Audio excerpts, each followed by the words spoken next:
folks, how are you doing? We are sitting in our, let's say, AMG A45s, a car that we have more or less as a bridge solution until another AMG that we have ordered, but that is coming, let's say, later in 2027. Therefore we have this A45s, and I'm very, very happy. Honestly, I have mistaken this car because this is actually the facelift. We never drove the facelift. We drove the pre-facelift A45s, and we already got some pretty good numbers on the race box. Want to see if that facelift is also doing that, specifically 100 to 200. But I've always mistaken this car because I always thought, okay, yeah, 4-cylinder, so the M2 was the 6-cylinder is better, the Audi RS3 was the 5-cylinder is always better. Despite this car having 421 HP, we always said, okay, it's only a 4-cylinder.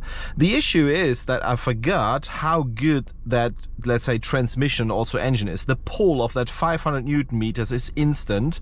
This is more instant than in the M2 and a lot more instant than in the RS3 5-cylinder. The gear shifts, I would say this is the best gearbox that you can get in the compact class and the sporty class, because it's an 8-speed double clutch AMG transmission, which works perfectly. I mean, compared to that, the Audi S-Tronic is slow, and the BMW M2, let's say, conventional fast shifting conventional automatic is also slow. So yeah, without further talking, I would say this car actually has elements that makes it more sporty and more engaging to drive than, let's say, the other cars in some aspects. I never thought that, so please join me for this acceleration run. This has the aero kit. This car has the AMG dynamic pack.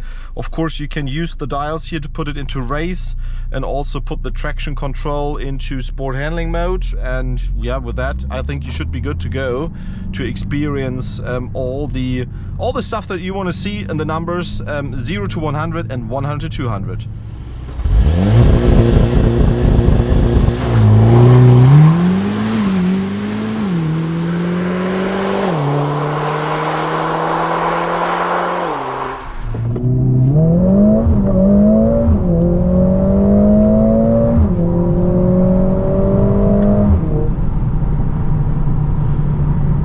So that was the first and, let's say, most instant run. 4.09, almost flat, so let's say 4.1 seconds corrected time. It could start a bit harsher. I think it's leaving some, let's say, tenth or hundredths just where, let's say, where it starts, because you're lifting off that brake, and then it somehow moves a bit, because I think the box is already recognizing that. But until it really launches, there's, I would say, a tenth or two of delay.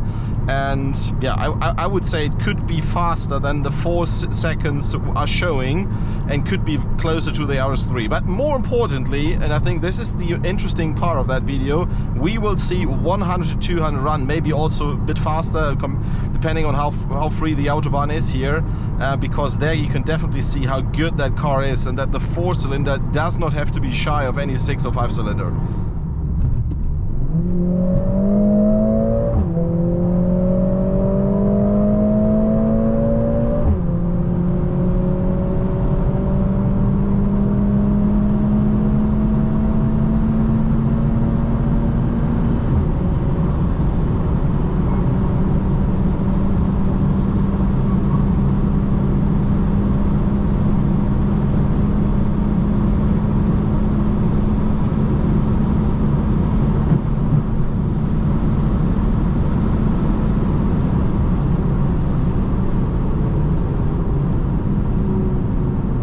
So I think you have seen some pretty good times here. I thought we could manage to do something like a 9.5 or whatever, but seems to be that at least today we also, let's say, are just around 2,500 kilometers, so maybe the run-in phase is not completed yet.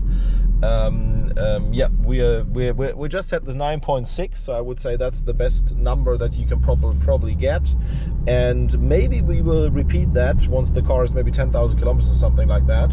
But you can definitely see, I mean, it's doing faster times than a run-in Audi RS3 competition limited whatever press car. So that already shows you this car definitely got the power, and even with the aero kit and the rear wing, which probably doesn't help, and also the front flicks, without the car would probably be faster.